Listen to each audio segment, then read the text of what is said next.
You know, the performances, top to bottom, are amazing. So starting with these two, but everyone, can you talk about how you cast the film? Yeah, you know, we had great actors, Nick and Ty joining us. Actually, I've been a fan of Nick my whole life.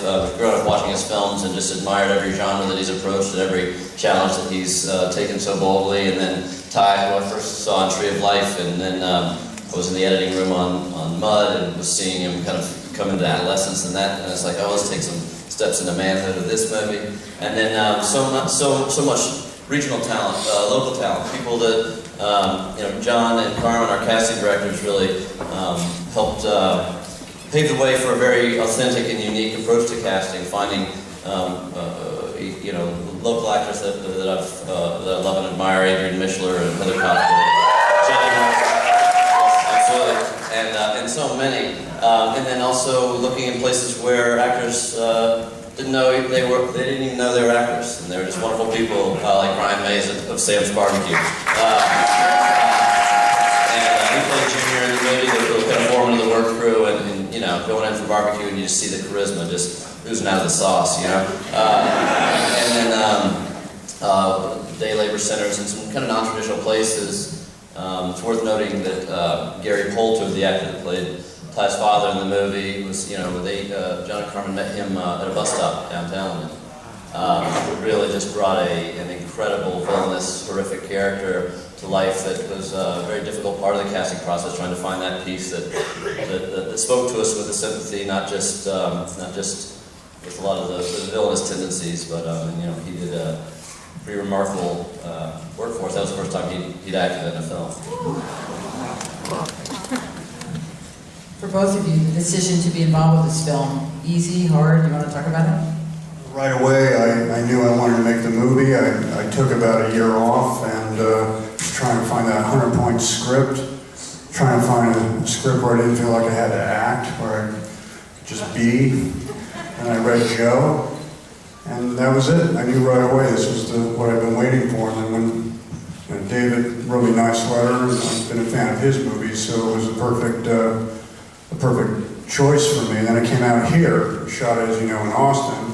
Spent a couple of days driving around with David, got to know him a little bit, got to know his process, which I was very blown away by, and he would invite, you know, a little bit of improvisation, sharing some ideas and some memories from my own life. So then when I got the part, I came back again, and then I met Ty, and we read through some scenes together, and I knew right away he was really somebody that I could have that on-screen relationship with, and the rest is, here we are now.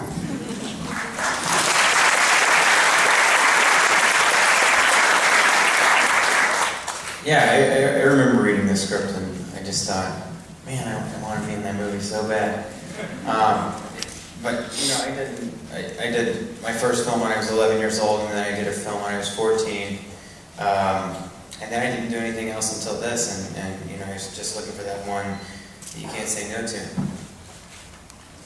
Questions? Is how much of our cast was professional and how much of it was just people who tapped on the shoulder and invited into our movie. You know, if I did my job right, you wouldn't know who's who. I've heard of this guy, Nicolas Cage, I've seen him a couple of times, you know. But hopefully the idea is that you know, it's a seamless process, and even the ones that, you know, my next door neighbor, AJ, plays the sheriff in the movie.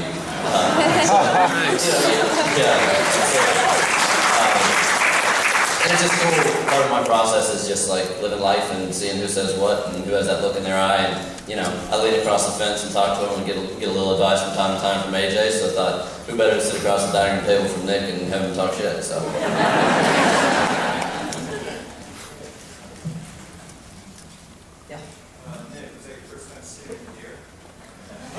That was, in fact, my very first time skinning in deer. No rehearsal. You just don't stop, just, you know, hit the ground running, production, skin a deer thing. And that's what we did. Well, that's a good. Did you say anyone that was in the movie or had? Well, there's a lot of people here tonight that did work on the movie. A lot of actors and technicians that joined us in the circus. So yeah, anybody that was here part of the movie, there's more than I can name. So stand up and wave at yourself.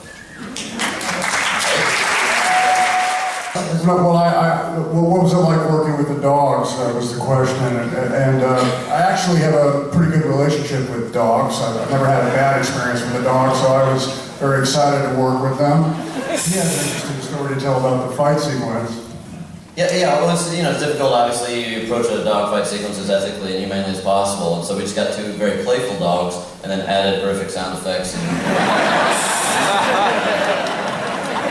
They were nice. Faith, the dog, Nick's dog, never acted before. That was her debut. Yes. What was it about the story when I read the novel that appealed to me, and why now? I just a big fan of Larry Brown's work, and his writing is so cinematic, as it said, and it just felt like a great, even though these guys aren't related by blood, it's just a great father-son story, and that was something that was really important to me, to kind of find that mentor dynamic and look to it in that way. And it's also at the same time that it works on the dramatic level as a novel, but it also works as a contemporary western, as a tale of outlaws and redemption and things that I really like to go into the movies for. Even watching it tonight, I was thinking, well, it dabbles in drama, it dabbles in action, it dabbles in horror, and I think all that was the first seeds when reading the book that really jumped out to me. And as far as now, it's a difficult climate to make a movie like this. We're really lucky to have Lionsgate and Roadside Attractions get this movie out there, because it's not, your obvious blockbuster fanfare. It's something that deals with dark material, and I needed to be at a point in my career where I could deal with that subject matter confidently. And as much as that story has followed me through my career, it's now that I felt like I was at a pivot point where I could stand proud and make that responsibility.